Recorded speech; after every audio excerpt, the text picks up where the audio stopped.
Welcome to Better by Great Place to Work, the global authority on workplace culture. I'm your host, Rula Amiri, Content Director at Great Place to Work.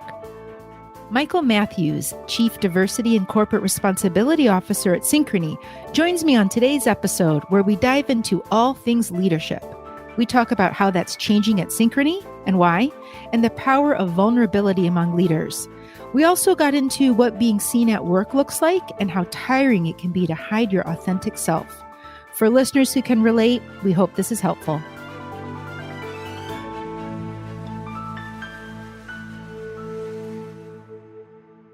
I know you work closely with your CEO. I do. Brian Doubles. I do. I'm just wondering, how does he, a Michigan State alum, feel about you, a University of Michigan graduate? Any underlying tension? No tension. It's just like a family thing. So my brother and I both went to Michigan, and my two sisters went to Michigan State, and everything's great until we play each other. And the same thing with Brian. It's all fun. In fact, it usually doesn't come up unless I'm usually the one a little bit more sarcastic or sassy about it than he is. So yeah. It's a lot of fun to be from the same place. Yes. Yeah. Healthy rivalry. When I had Brian on, we spent way too long talking about sports before we got into the podcast. So let's get started. Well, Michael Matthews, welcome to the podcast. Thank you. We are going to spend our time together talking about leadership. Before we dive in, I'm wondering, is there a moment or experience in your career that shaped your leadership? Yes. I wouldn't say a particular specific moment, but I would say there was a time frame in my career that shaped my perspective on leadership. And it was really probably very early on when I was just out of college and trying to establish myself and get some roots and some momentum. My first job, I had a tough time finding that, using air quotes, job right out of college. And I took a job in a call center as a frontline representative. And I found that it was very, very difficult once in that type of role to get others to see you as anything else, get to see your potential, get to see that you could possibly grow, etc. And so those types of experiences, so I wouldn't say it was one experience, but a collection, attempting to be seen, attempting to just be given the opportunity to compete, really shaped the way that I lead and the way that in a career that's been primarily human resources, look at others. And did you have an experience where you felt seen or you didn't? I've had times in my career where I wanted to make a career change. And the company, so for example, very early on, I was in a risk function in a prior company. And I knew I wanted to pursue HR. And there was an HR opportunity available. And the risk leaders did not want to let me leave to pursue HR. And it was actually a sponsor who stepped in and advocated for me and said, hey, this guy has potential and we can either let him explore it in HR or he'll end up leaving the company. So that type of advocacy, I think, came directly because somebody did see me and cared enough and about me to advocate on my behalf. And I've also had other times in my career where maybe I've hesitated a little bit and I was a little resistant to take a jump or take a leap or take on something where I thought maybe I'm not ready or wasn't big enough. Where I've had a mentor or mentors step in and say, no, you're ready. It's time to jump. It's time to fly, bird. So I think that definitely comes from people seeing you and acknowledging not only you as an individual, but your potential. I totally agree. I think being seen at work and recognized for your potential is a sign of a great leader. So to set the stage for our listeners, Synchrony is one of 11 organizations who are part of the Great Transformation, which is a 3-year initiative to build a blueprint for the future of work around new ways to hire, train, and promote employees and leaders. The initiative is in year 2, and there's a lot being studied and yet to be revealed, but training leaders to lead differently is central to making any kind of change happen in an organization. I know your approach to leadership at Synchrony is evolving, be that in terms of mindset or behaviors or both. Can you share a little bit about that? I would say yes. Our approach to leadership has evolved and continues to evolve because the workforce has evolved. If we look at just our workforce, probably unlike many other companies, how our workforce came to us or how we interacted now is 100% different than it was a couple of years ago due to COVID. We started this initiative in a large part due to our work with Great Places to Work and specifically the Great Transformation, our project work. We started what we call these impact sessions, and they're specifically for leadership within Synchrony, where we go in very deep on how our leaders become inclusive leaders. And so, how we lean into things like how do you now lead in more of a virtual environment? How do you have difficult conversations? How do you give true and rich and impactful feedback? And how do you do it within this environment that's a lot more virtual versus when you were able to walk the floor and see nonverbals and do things like that. And it's a totally different experience. In many cases, it takes a different skill set. And through this work, we are navigating and continuing to evolve. We're finding out that where we thought we were strong in this environment, we have different opportunities that we need to lean into. It's been very interesting and kind of enlightening. And we're finding out that not only is it helpful for our leaders, but they appreciate creating the space and creating this platform so they don't have to feel like they're exposing themselves by addressing these opportunities, but we've created it in a very natural way and where we're all doing it together and we're all evolving together. So it's been an exciting journey. It really has. As you said, I'm sure they appreciate the opportunity to learn with other leaders and be able to say, hey, this works really well for me, or this isn't working, or what's working for you and your team? Like you said, it's, you're receiving some instructor led courses, but we're also discussing and working together and evolving as a team. And I think that creates some safety that gives people permission to be vulnerable, that makes you feel less unique because you're going through these experiences and sharing them with peers who you realize that, oh, this person is going through the same thing I am and doesn't make sense. So that approach has worked really well for us. Hmm. And I also think I don't know if this is the case, but a mindset for leaders is it's okay to be vulnerable. Yeah. That's the only way you're going to learn. It sounds like that's what you're experiencing. Yeah, it's okay to be vulnerable and it's expected for us as leaders to be able to deal with and support and engage with our employees and our teams being vulnerable because the culture that we work in now, that's more accepted, that's more common. And so we do talk about how do you have those difficult conversations? How do you lean in? How do you handle it even when you don't know the answer or you're uncomfortable? How do you still support your employee, get information and come back and continue to support? That's not easy. And I think we've taken it for granted that our leaders will just know how to do this.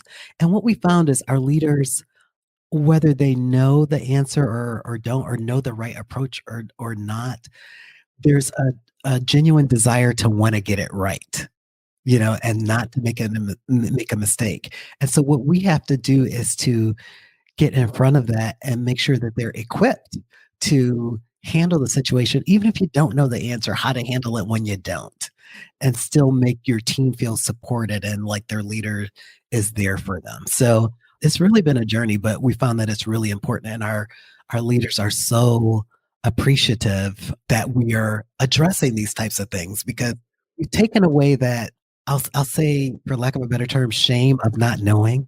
We're not asking you or expecting you to tell us. We're making an assumption. Hey, these are some skills that you need, and we're going to assume that maybe all of you don't have them. So let's talk about it and let's get this out there for you. And we found that people are really appreciative of that. It also must be a relief. Yeah. I mean, I think it would be. I mean, it's a relief for me. There are some things, and especially in my space, when we're talking about issues around diversity or equity, those can be very uncomfortable. But if we want to have a culture where we are it's as inclusive as we want it to be, then these issues are going to come up and employees are going to talk about these things or ask questions that may be uncomfortable or express issues or concerns. And leaders are human beings. So they're not always going to know the answer or even want to have this conversation. Or you may have to put your personal feelings aside to deal with an issue or meet your teammate or your employee where they are. That's a different skill set. And so we talk about all those types of things in our impact sessions. And we're talking about the workplace, but everything you've been saying, we could step outside of the workplace and it applies. It's just being humans and human to human communication. That's right. Our tenets is to bring your authentic self to work. And so part of your authentic self many times is stuff that comes outside of work and you're bringing it into the office or the workplace with you. And so I think we would be a little naive if we didn't assume that that happens and we weren't prepared as much as we can be to deal with those types of situations. So, how does your approach to leadership, including new mindsets, behaviors, and so on, impact business performance and quote unquote the bottom line? I think it's a simple answer. We know that our employees or our workforce are our number one resource. And our job as leaders is to create a space where they can be as effective and as productive as possible and also pursue their own career aspirations. And so by doing that, you're going to lean into being effective leaders, being the most effective leaders you can, which includes creating an inclusive workspace, which includes being able to have difficult conversations when they come up, which includes giving that sometimes tough but constructive feedback when it's necessary, which includes, encouraging, promoting, sponsoring employees, but sometimes having that tough conversation that, hey, this isn't working out, and doing that in a way that's constructive and not destructive. And so all of those things, we believe, by investing that way in our workforce through those relationships with individual employees, makes them more productive, definitely supports or promotes the bottom line. Mm-hmm. And you're describing a people first culture. And we know people first cultures, the result of that is always higher productivity, innovation rates, referrals. Yeah. Retention. Yes. It has that wonderful ripple effect. Yes, you're exactly right. And I'm glad we focus so much on retention, but you're right. I mean, if people feel that the workplace is inclusive, they are more creative, they are more innovative. And in the space that we work in, that is so important. Just creating relationships through marketing and through campaigns and through servicing the customers. When our people feel comfortable and they feel supported, they're going to, all of those creative juices are going to be more accessible. And to be frank, they're going to feel more committed to Synchrony and the success of the business, and to their specific leaders. They say people don't leave companies, they leave leaders, but that impacts the company. So when you invest in them, they return the favor and invest and are loyal to us. And that's what we continue to see over and over again. I know at Synchrony, there's a strong partnership between you, your CEO, Brian Doubles, and DJ Casto, your EVP, CHRO. The three of you work very closely together, very well together, and have this a very powerful partnership. But that's not the case at many companies who are more siloed. How would you suggest they start to build this type of partnership? First of all, I'm starting off at a great starting point because Brian and DJ truly do. We are really aligned. That being said, I do think you have to do the work early on to establish a credibility and to be able to clearly articulate the why it's important, the impact that it has made and will make. I mean, we've talked a lot about this in this conversation, how the dynamics of a workforce can really impact the company's bottom line, those things. So when I got into the role, and Brian has talked about this, we kind of took for granted because Synchrony has such an inclusive culture that we were great on all fronts. Of course, our numbers are great, of course, because we're inclusive. We embrace inclusivity. when I ran the numbers from a representation standpoint, and I came and I spoke to, he invited me to his ELT member meeting and I spoke to them. And our numbers from a financial services perspective, they were good. They were good.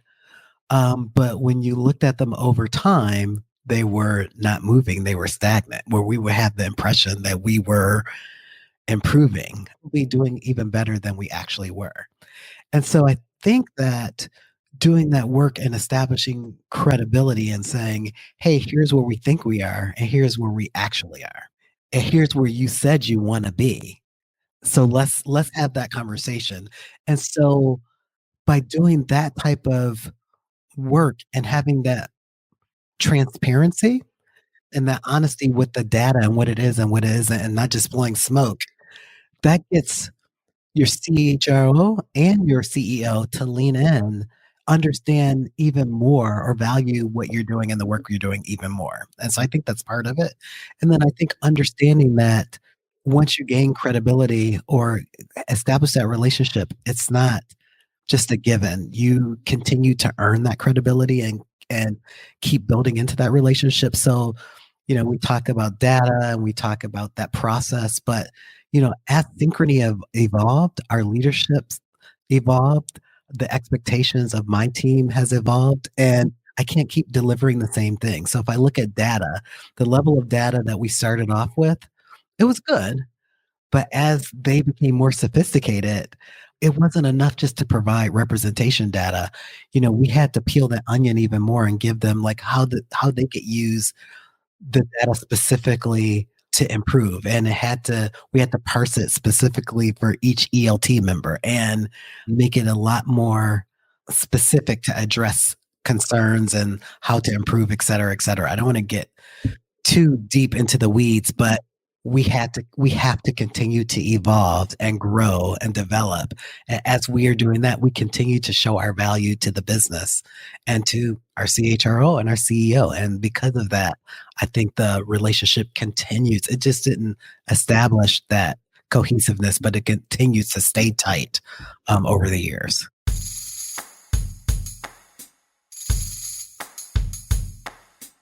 Hey, better listeners. Want to put your headphones down and meet culture leaders in person? Network and learn from the most innovative companies across every industry? Hear from best-selling authors like Angela Duckworth and the Emmy-nominated actress Mindy Kaling? Then mark your calendars May 7th through 9th and join us in New Orleans at the Great Place to Work For All Summit, the can't-miss company culture and leadership event of the year. Use the code BETTER2024 to save $200 off registration before April 7th. Find the code and link in our episode bio. See you there.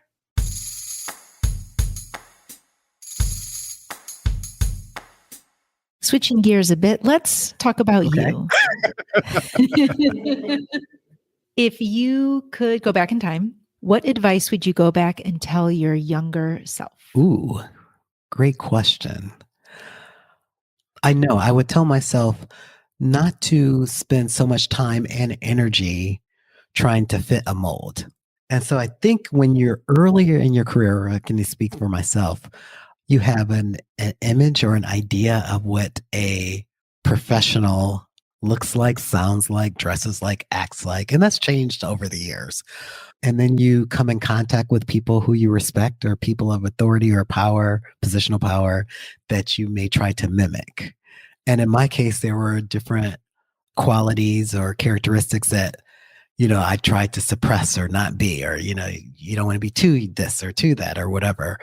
And not only is it exhausting, and not only is it not being your authentic self, but what it's doing is it's, to a certain extent, at least in my case, was not embracing the things that got you there, that got you into the rooms that you're already in, the reasons why people selected you or gave you an opportunity.